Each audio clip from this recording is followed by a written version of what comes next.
GS 리테일 2024년 1분기 실적을 스루풋 회계로 분석하고 연말 매출액까지 예측을 해보도록 하겠습니다. 매출은 전년 동기 대비 4.9% 증가했고 영업이익은 11.6%가 증가했습니다. 상품 회전율은 7.7회전으로 산출이 되고 PBR은 0.56으로 매우 시장에서 낮게 평가를 받고 있습니다. 구독, 좋아요 부탁드리고 필요하시면은 1.5배속을 보시기 바랍니다. 상품 유통업은 원칙적으로 스루프 퇴계하고 차이가 없어야 되는데 좀 차이가 있습니다. 우선 원가 회계 손익으로서 매출이 2조 6,382억 원으로서 전년 동기보다 4.9% 증가했는데 가공비 배부 재고 자산을 11.3% 감소시켰어요. 에, 이렇게 그 재고가 감소하면 원가 회계에는 기대만큼 이익이 안 나오게 되어 있습니다. 매출 원가가 더 올라갔죠. 5.3%.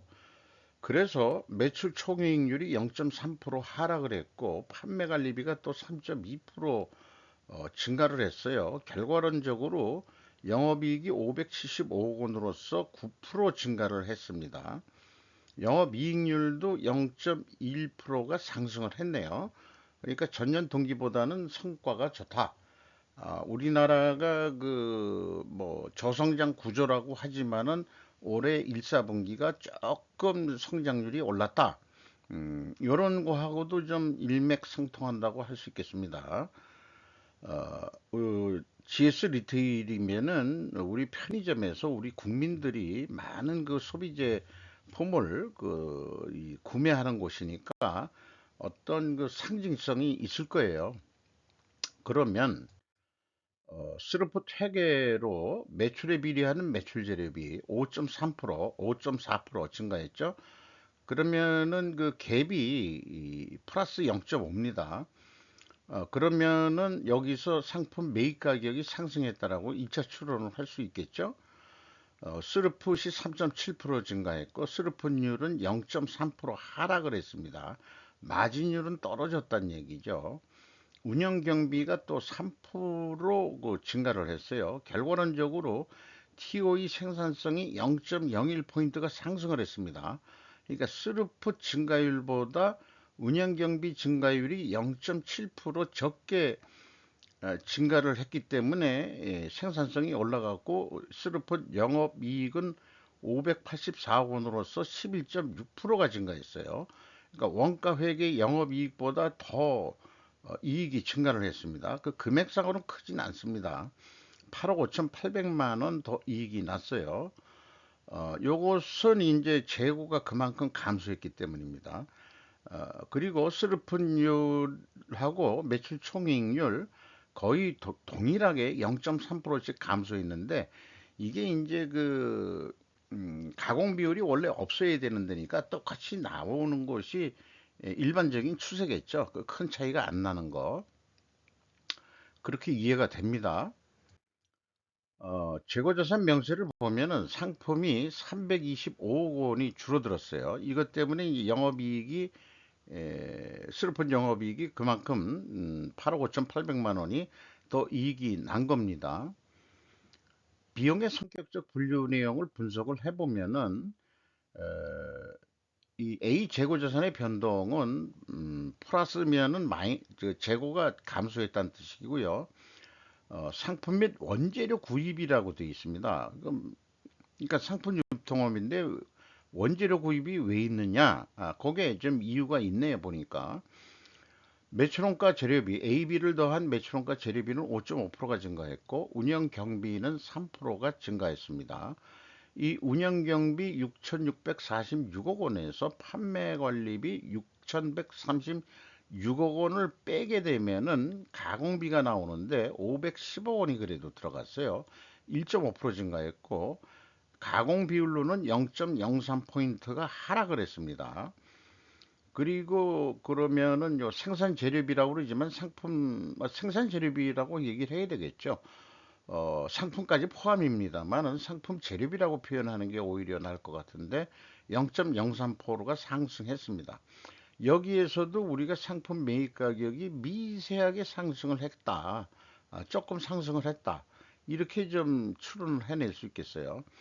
그러니까 가공 비율이 2.6%가 있다는 얘기는 편의점에서도 우리가 가보면은 김밥이라든가 도시락이라든가 이런 거를 판매하는데 GS가 그것을 직접 만들기보다는 자회사를 통해서 뭐 하든지 또 자기네들이 또 뭐 가공비가 좀 들어가는 게 있는 것 같아요. 느낌상.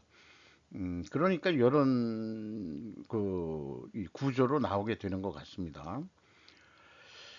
그래서 그 재고자산 매출효과 회계 투명성 그 회사는 전체 재고자산을 가지고 그 기준을 가지고 있다는 거예요. 저장품까지인데 이 BWCI가 저장품이었어요.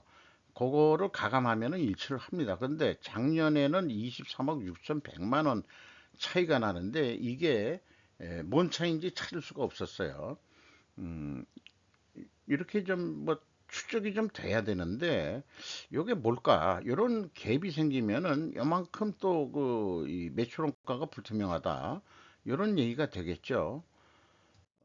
PQ 총 상품 비용이라고 그렇게 해서 제가 말을 바꿨어요. 어, 1단계 차이만큼 그렇게 차이가 납니다. 그리고 현금 흐름표 기준 전체 재고자산 증감에 일치를 합니다. 재고자산 평가 손실 그 현금 흐름표에 나와 있는 나와 있는 거 그거로 그 적용을 했어요. 그 일치를 합니다. 운영 경비로서 인건비가 1282억 원이 집행이 됐는데 전년보다 0.4% 증가했고 직원 수는 332명이나 크게 줄었어요. 자, 그러면은 작년에도 장사가 안 되니까 7,000명 중에서 300명이면은 작지 않은 수입니다. 이게 무슨 자회사를 만들어서 내보냈다 그런 거는 얘기가 없어요. 어쨌든 그럼에도 남은 사람들은 7천만 20만 원, 7,020만 원의 연봉이 예상이 됩니다. 5% 정도 인상이 될 것 같습니다. 노동 생산성 2.1% 상승했고요. 외주 가공비 6.5% 감소했고 지급 수수료 1.8% 상승했고 광고 선전비가 4.8%. 그러니까 이 외주 가공비가 저거에 해당하겠죠. 자기네들이 직접은 김밥이나 도시락을 안 만들더라도 자회사에 외주 가공을 맡긴다. 이렇게 그 감소하신 분들이 좀 자회사로 갔다든지 그랬으면 좋겠어요. 7천만 원 선이면 대기업이긴 하지만 이런 유통업의 연봉이 이 정도면은 뭐 높다. 음, 유통업 쪽으로서는 그걸 보면은 또 그 편의점은 아니지만은 이마트 같은 데가 또 괜히 궁금해지네요. 연봉이 어느 정도 되는지. 그렇습니다. 광고상 선전비도 좀 뭐 그 전년보다 그렇게 좀 적게 썼네요. 지급 수수료만 좀 올라갔고 이제 큰 금액 나가는 정도만 이렇게 이제 가져온 겁니다. 경영평가 지표를 그 GS25 리테일을 하면서 따로따로 했는데 어차피 제가 이 경영평가 지표 매트릭스라고 했으니까 평가 지표라고 생각되는 것들을 그냥 다 그냥 가져오자. 그러면은 아이고 눈이 그냥 현란한데 두퐁 ROI는 그 ROI 자본 회수율만 보시면 되겠어요. 1.4% 0.1% 상승했습니다. 그러면은 이건 경영자 평가 지표로 보는 거고요.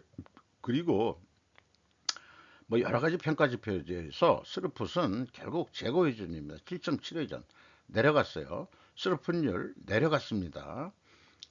동일 방향으로 내려갔으면은 투명회계 가정을 세웁니다. 생산성은 0.7% 상승했고요. 나머지들은 뭐 참고해 볼 만한 것들이죠. 필요할 때마다 이제 얘기를 하면 되겠습니다. 미리 얘기하지만은 이자 부채 레버리지율이 12.8%로 내려갔다는 얘기는 이자 부채를 좀 갚았다는 얘기가 되네요. 그러니까 돈을 벌었다는 얘기가 되겠죠. 그래서 투명회계 가정은 회전율 내려가고 슬픈율도 내려갔으면 투명회계 가정을 하는데, 이럴 경우에 그 원재료 및 상품, 여기서는 주로 상품 매입 가격이 상승하고 판매 가격은 인하된다. 상품 매입 가격이 오른 거에 비해서는 판매 가격을 그만큼 못 올렸다. 또 이런 얘기도 되겠어요. 만약에 인상이 됐다면은. 그리고 그 수많은 가짓수의 그 이 상품을 취급하는데, 수량으로 그 재고 회전율을 산출을 할 수 있을 겁니다. 마음만 먹으면은 할 수 있을 텐데, 제가 그 얘기 듣기로는 그 일일이 수량 카운터가 아니니까 국세청이 그걸 잘 안 되는데 매가 환원법이라는 게 있다고 그래요. 그 저는 딱 한번 경험을 해봤는데, 에, 아직 잊어버렸어요. 어떻게 하는 건지. 젊었을 때 감사실에서 그 매가 환원법으로 한번 해본 적이 있는데, 그때 처음 배웠죠. 그런 거를 거기 가서 하는 거야. 또 그런 거를 그때 처음 알아가지고, 그래서 어쨌든 그걸 해가지고 뭐 했는데, 아이고, 정말 그렇습니다. 그래서 이 상품 매입 가격이나 그다음에 이 판매 가격 그 공개하기에는 너무나 방대한 작업일 수도 있겠다 생각하는데, 회사의 표현은 그렇습니다. 도소 매업의 특성상 취급 아이템이 방대하고 아이템의 교체, 인하우스가 수시로 발생되고, 안 팔리는 거 그냥 모델하고 시키고, 그런 것들이 있고, 판매 형태가 다양하다. 뭐가 다양한지 모르겠는데, 합리적인 가격 변동치를 산출하기 어렵고 그 효용성도 기대하기 어렵다고 판단되어 표시하지 아니합니다. 그러니까 표시만 안 했지 자기네들은 뽑는다는 얘기겠지. 음, 그럴 것 같아요. 그러면 알려주지 그래. 이런 생각하는데, 그 계열사의 후레쉬 서브라고 김밥 만들어 주는 데가 있는 모양입니다. 그런데 여기 보면은 야, 참 이렇게 우리 생활에 많이 들어가는 생필품들이죠. 쌀, 참치, 에, 삼각김밥 김, 한 장당 얼마, 스팸, 비엔나, 뭐 이런 거, 가리약게, 이게 무슨 저거냐? 가라아게가 뭐지? 단무지, 닭광이죠. 롤김, 볶음김치, 뭐 대두유, 뭐 이런 것들인데, 쫙 매입 비용을 다 일일이 적용해 봤어요. 2.2% 하락했어요. 근데 이 김밥 만드는 거 뭐 이런 거에는 재료비가 내려갔다? 근데 야, 이게 뭔 얘기야? 지금 물가가 다 올랐는데? 잠깐, 이쪽 기준은 그렇다 이게요. 그런데 GS 매장에서 파는 그 김밥이나 도시락이 비중이 얼마 안 되잖아요. 나머지는 다 또 상품, 그러니까 이건 대표를 할 수가 없습니다. 그러니까 상품 가격은 약간 매입 가격이 올랐을 거라는 것은 맞을 것 같긴 해요. 자, 우리가 좀 머리를 또 식히면서 좀 논리적으로 다시 생각해 보는 거로 조견표를 만들어 봤는데, 일단 분석의 한계는 생각합시다. 데이터 공개할 수 없는 수준. 다만 자회사 프리시 서브의 원전의 매입 가격은 공시를 했다. 이 스루프 소닉 계산서상으로는 상품 매입 가격 상승 일자 추론했고, 비성분에서도 상품 매입 가격이 미세하나마 상승이 됐을 거라고 2차 추론이 됐어요. 그러니까 상품 매입 가격은 분명히 올라갔을 것 같다. 그리고 순방향이다 이게요. 투명하게 가정하는데, 역시 그 입증도 상품 매입 가격 상승이에요. 그리고 판매 가격은 상대적으로 하락을 했을 거다. 그런데 확인은 불가하다. 매입 가격 모르고 그 다음에 판매 가격도 모른다. 이런 얘기가 되겠습니다.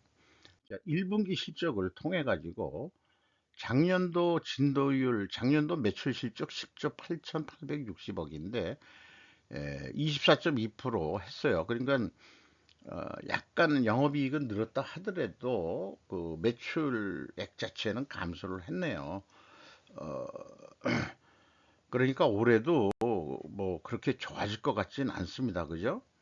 음, 그 스루풋은 매출 재료비하고 운영 경비하고 나눠서 디커플링해서 매출 계획을 세울 수 있다는 얘기고, 원가 회계는 다 그냥 다 데리고 다녀야 되는 거고, 그런 차이점인데, 그래서 원가 회계로는 10조 7천억 정도 할 것 같습니다.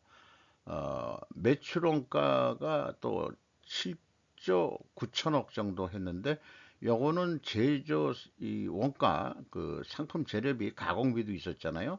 요걸 다 감안해서 재고 증감액을 마이너스 8% 된다. 11%가 그 1분기에 내려갔는데 연말까지 8% 내려간다. 이렇게 봤습니다. 그랬을 경우에 그 매출 원가가 7조 9천 519억이란 얘기죠. 요거 그대로 가져와 가지고 했을 때 10조 7천억 정도 하게 된다. 이런 얘기가 되겠고요. 10조 7천억 원 했을 때 남는 거는 2,321억 원이 남는다. 어, 계획보다 조금 더 해보자. 1%.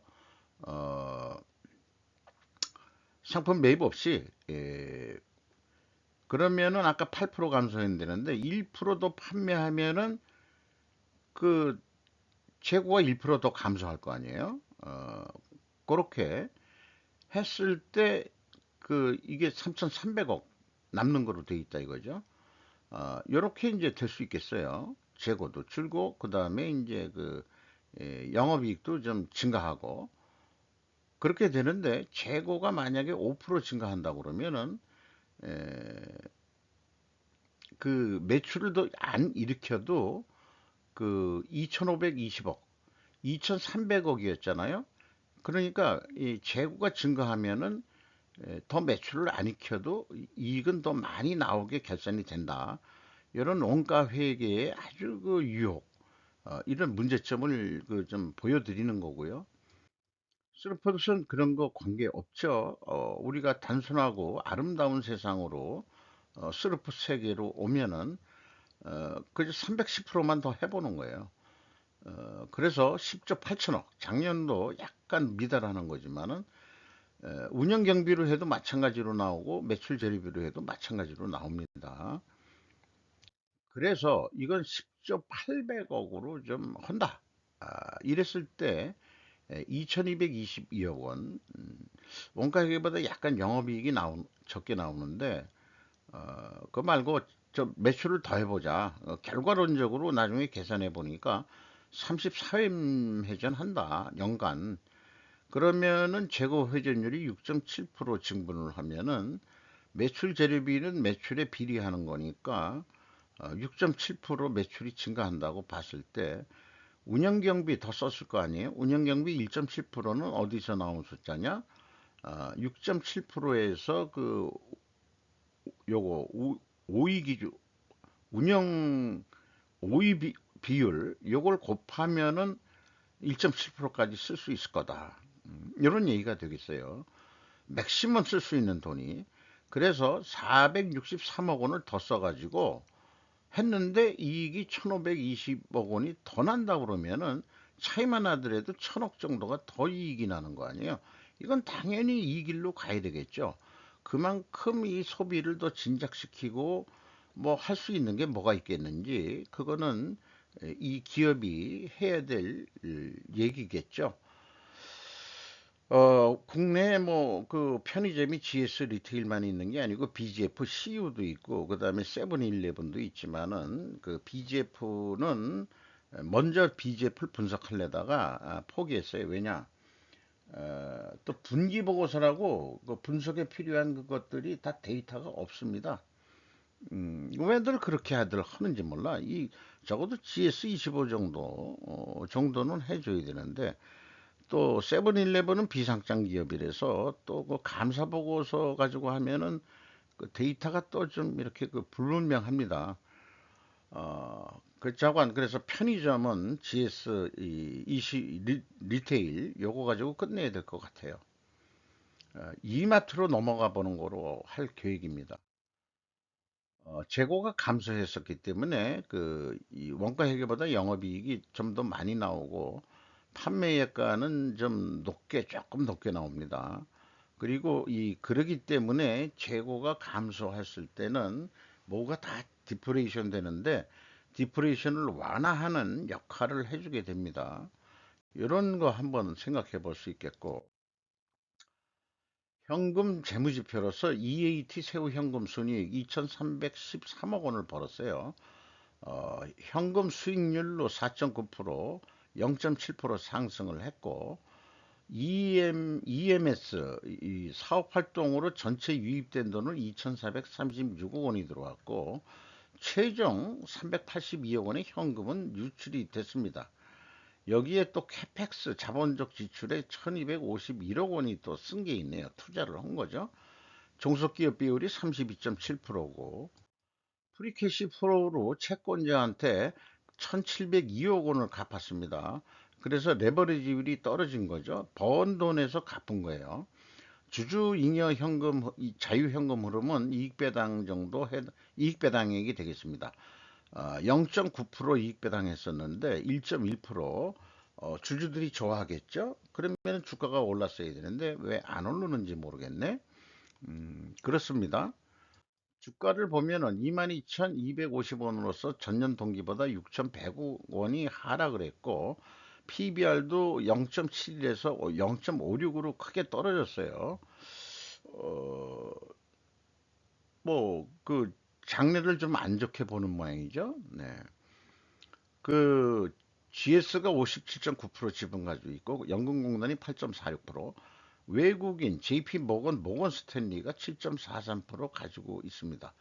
이상 마치도록 하겠습니다.